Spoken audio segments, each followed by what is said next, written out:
Hello po, ma'am. Ang ganda naman po ng bahay niyo. Sino yan, Nay? Hello po. Anak, ito nga pala si Bebang, bagong katulong natin dito. Siguraduhin mo lang na magaling ka, ha? Dahil ayoko sa lahat, yung tatanga-tanga. Opo, ma'am. Aayusin ko po yung trabaho ko. Sige na, mag-umpisa ka na maglinis. Sige po. Di ko talaga gusto yung bago namin katulong dito. Nakakainis yung mukha niya. Ano yun? Ano ba yan? Unang araw pa lang dito, may nabasag ka na agad? Sorry po, ma'am. Tatanga-tanga kasi maglinis? Di mo ba alam ng 1,000 pesos ang isa niyan? Linisin mo na yan! At wala ka sweldo na 3 araw, ha? Dahil wala ka naman pambayad niyan. Ganito niyo pala tinrato ang nanay ko. Kumanda kayo. Bebang! Gawin mo nga ako ng kape. Ma'am. Ito na po yung kape niyo. Ano ba yan? Bakit malamig na to? Gusto mo tapo ko to sa mukha mo, ha? Sorry po, ma'am. Gawin mo ako ulit ng bago. Baka ano pang magawa ko sa'yo. Sige po, gagawa na lang po ako ulit ng bago. Pakatanga. Ma'am, ito na po yung mainit niyo pong kape. Sa susunod, huwag kang tatanga-tanga kung ayaw mo mawalan ng trabaho. Bebang! Kuhaan mo nga ako ng tubig dito. Ito po, ma'am, yung tubig niyo. Doon ka na nga. Yung makita pagmumukha mo. Sakit ng tiyan ko!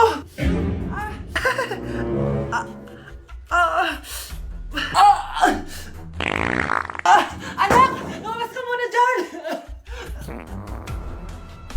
Gusto mo nang mainit, ha? Tignan ko na lang kung hindi kumulo yung tiyan niyo dito. Ma'am, ito na po yung mainit niyo pong kape. Ito po, ma'am, yung tubig niyo. Hindi ko kayo mapapatawad sa ginawa niyo sa nanay ko. Nag-uumpisa pa lang ako sa paghihiganti ko sa inyo. Eating only Japanese food for a day? Let's go, guys! Vansh, gising na! Ano ba yan? Nagbuko pa Japan, bilisan mo, tumayo ka na dyan, mag-empake ka na! Totoo ba? Oo! Excited na ako, Vance. Mag-i-impake na ako. Pwede na to. Tara na, Vance. Vance, Hala, naniwala talaga siya, Diyos ko po. Vance, tara na. Bilisan mo na. Wait lang, Vansh! Ano ba? Prank lang yun, chawot! Nakakainis naman to. Pero may challenge ako sa'yo. Ano na naman yan? Eating only Japan foods for a day. At kapag nasucceed mo yon, pupunta tayo ng Japan. Tabi mo yan, Tara! Good morning, guys. So it's currently 10:08 a.m. and magbe-breakfast na tayo. So hanap tayo ng Japanese food. Guys, meron silang onigiri. May nakita akong Japanese drink ko, so try natin. Itadakimasu! Kainin na natin. Sana kalasa niya yung sa Japan. Wait, paano to? Hindi ko siya gets, pero ayan, ganyan siya.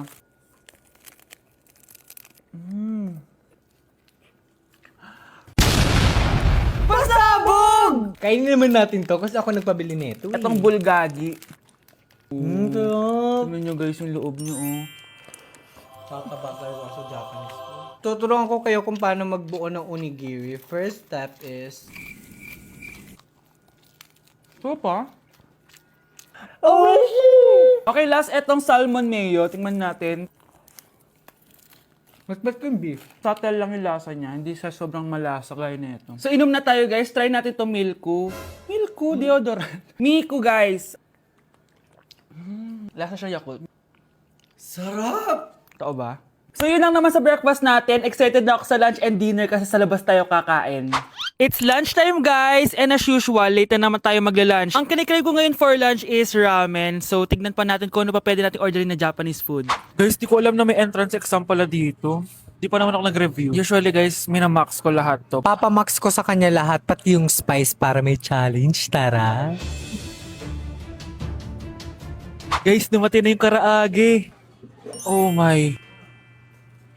Oh my God, ang sarap.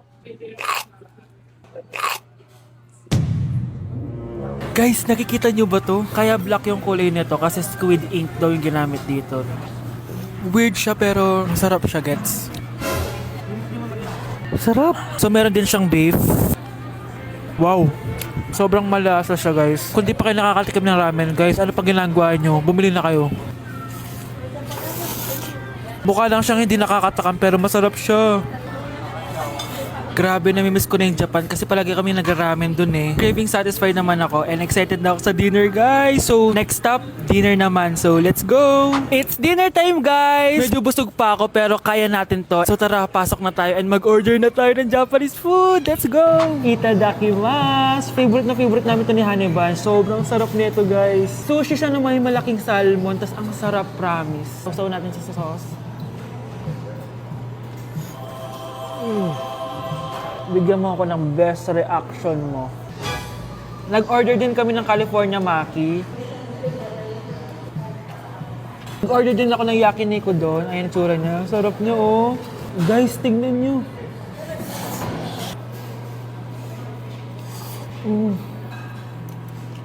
Okay, next natin. Meron tayong tempura. Ang init. Nawalan ako ng gana. Hindi ko alam kung mahal siya, pero 400 plus to. Itong dalawang stick lang na to. And authentic Wagyu daw to.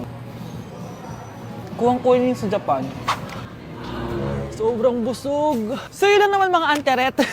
So yun lang guys. Thank you for watching this video. And sobrang nabusog ako and nasatisfy ako sa kinain ko ngayon. Mag-comment kayo kung ano pang gusto nyo i-challenge sa akin at gagawin natin yan. And guys, we're going to Japan soon! Kasi nagawa ko, di ba? Sabi mo, lilibre mo ako ng ticket sa Japan. Arigatou gozaimasu! Bye! Hala, nalipat na naman ako. Nasaan na naman yun? Ha? Kailan pa nagka-aircon sa classroom namin? Alamig. Class, bring out your iPad and Apple Pencil. Mag-lecture tayo, okay? Kopyahin niyo yung nasa projector. Ano daw? iPad na gamit ngayon? Grabe, ang yayaman naman ng mga tao dito. Ma'am, pwede mo ba ako magsulat sa notebook? Ha? Wala kang iPad? Class, di ba nasa school requirement natin na dapat may iPad kayo, okay? So, babalik ka na sa nanay mo. Di na uso yung notebook dito. Wala naman kami pambili nun eh. Oh, class, i-share nyo naman kung saan kayo pumupunta tuwing weekends. Ma'am, nasa Japan po kami tuwing weekends kasi malamig dun tapos may snow pa. Ma'am, sa Paris po kami. Nandun po kasi yung Eiffel Tower tapos sila mami po kasi mahilig mag-shopping dun eh. Lu, ang bongga naman ng mga to. Oh, ikaw Scarlett. Sa kwarto ko lang po ma'am. Kailangan po ba umalis?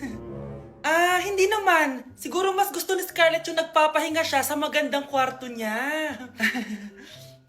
Class, magkukulak ako ng class funds ha. 1,000 each student lang. Ha? 1,000 yung class funds dito? Ma'am, card po yung mode of payment ko. Sure, patap na lang. Ayan. Ma'am, ako din po card. Ayan, okay na. Wala na akong pera. Ma'am, pwede ba ako bumalik sa dati kong school? Ang yayaman kasi ng mga tao dito eh. Ay, ganun ba? O sige, i-drop na lang kita ha. O ito po ma'am, card na lang. National ID. Kuya, may tumatawag sa'yo. Si X! Sagutin mo na. Wala ko lang sabihin, di ba ako handa? Si X? Akin na nga ako kakausap. Ma! Tawag ka pa. The ex you were calling is now moved on and is now happy with his new crush. Please don't bother to call again. Thank you. Ma, anong ginagawa mo? Oh, di ba nakapag-move on ka na? Oo. May bago ka na nga crush eh. Sino? Siya, di ba? Ay, hello!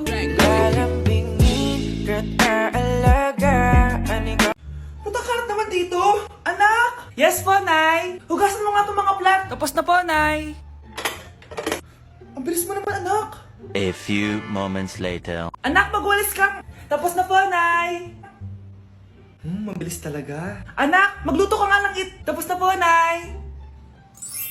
Nay, meron pa po ba kayong iutos? Ang bilis mo naman. Anak ka ba ni The Flash? Hindi po, Nay. Anak niyo po ako, di ba? Oo naman. Bilib na bilib sa akin si nanay. Lokohin ko nga siya. Nay, kaya ko din po pala magbasa ng isip. Nakakabasa din siya ng isip. Sana din niya malaman yung sikreto ko. Naampon lang siya. Talaga ba, anak? Alam ko na po yung sikreto niyo, Nay. Ampun lang ako. Joke lang, hehe. Nay? Sa totoo po, Nay. Ang bago nating top 1 ay si Samantha. Ang galing mo, Samantha. Naku, basic lang yan. Paano nangyari yun? Pasado kayong lahat, pero may isang bagsak. Si Scarlett, halatang favorite mo si Samantha. Pares lang kami ng average. Paano ako bumagsak? Di ba sinasagot mo ako? Eh, di bagsak ka ngayon? Umanda ka sa akin. A few moments later. Class, mag-behave kayo. Nandito yung principal natin. Magandang umaga, class. Kamusta yung bago nating teacher? Gusto ko pong i-report yung teacher na yan dahil may favoritism po yan. Favoritism? Sinungaling ka, Scarlett! Mabait sa amin si ma'am. Opo, ma'am. Mabait po ako sa kanila. Pantay-pantay lang po yung tingin ko sa kanila. Huwag mo na pagtakpan nanay mo, Samantha. Hala, OMG, magnanay sila. Ma'am principal, pagpasensyahan niyo na siya. Baka di niya alam yung sinasabi niya. Meron ako ebidensya dito na nagpapatunay na binigyan ng sagot ni ma'am si Samantha. At tinawag ng nanay si ma'am. Bawal to sa school natin Kayong dalawa, mag-usap tayo sa principal's office. Ma'am, magpapaliwanag po ako. Ang bago nating top 1 ay si Scarlett. Yes, Scarlett, deserve mo yan. Marami pong salamat, ma'am principal. Alam mo, buti na lang hindi mo na teacher yung nanay mo. Anong sabi mo? Hindi mo ba alam na magkapatid kayo ni Samantha? Iisa lang kayo ng nanay.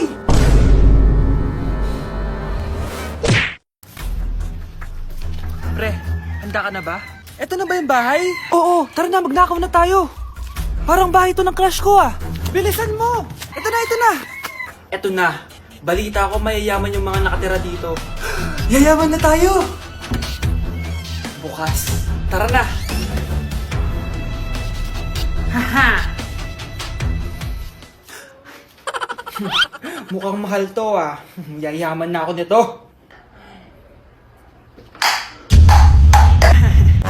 Anong ginagawa mo? Ano yun? Hala, may tao! Nay, nandiyan ka na ba? Anong ginagawa mo dito, Vince?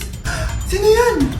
Magnanakaw yan. Narinig ko kasi yung ingay, tapos nakita ko siya nagnanakaw. Ang galing mo naman, nahuli mo siya. Jojowain na talaga kita. Jojowain? Tatawag na ako ng polis.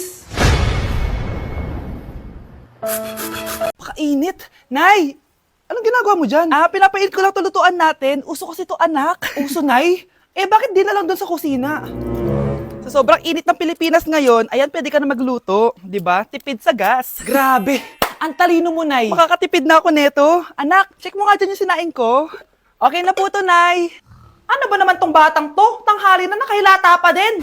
Kala mo siya nagbabayad ng kuryente. A few moments later. Ang init! Sinakpatay na electric fan! Ang init na nga sa Pilipinas, tapos mapatay pa electric fan Tay, ano yan? Ice coffee?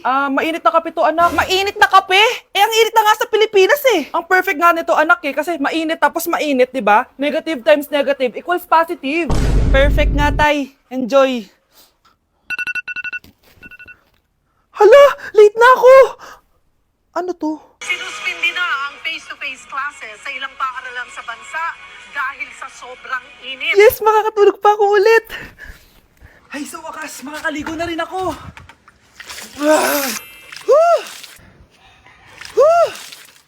Hi, Cheska. Hi. Alam mo ba kung bakit mainit sa Pilipinas? Bakit? Kasi, hot ako. Pero ng tabo. Yan, ang init-init na ka sa Pilipinas tapos mag-joke ka pa ng ganyan. Sungit! Anak, Nay, ikaw kasi, ilang araw ka din na-stress dyan sa school mo. O, diba? Okay naman yung grades mo? Pasado ka naman? Huwag ka masyado ma-pressure, anak. Di naman kita pina-pressure. Ang importante lang naman sa akin, gawin mo lang ang best mo. Gusto ko mag-enjoy ka sa buhay mo, anak, ha? I love you. Aww, I love you, Nay. Nay, kasama ko po yung crush ko. Hello po, tita. Saktong-sakto, nagluto ako ng masarap na pagkain. Talaga po, Nay? Halika dito, kumain muna kayo. Sige po, tita. Oh, ito, masarap yan. Ako nagluto niyan. Mapapadami na lang po kain ko nito, Nay. Ang sarap nga po, tita. Di ba, Vic? Tita, nabubulunan po anak nyo. Anak! Anak! Anak! Anak! Anak! Anak! Anak! Anong gagawin natin, tita? Tumawag ka ng doktor! Sige po, tita! Nandito na ako! Dok, bilisan niyo, Dok! Na paano siya? Nabulunan po! May jowa pa siya? Importante pa ba yun? Ligtas mo anak ko! Ito na, ito na! Patay na siya! Anak! Patay na siya! Sayang, ka-crushback ko pa naman siya! Crushback mo ako? Pag ganyan mo lang sinabi, so tayo na?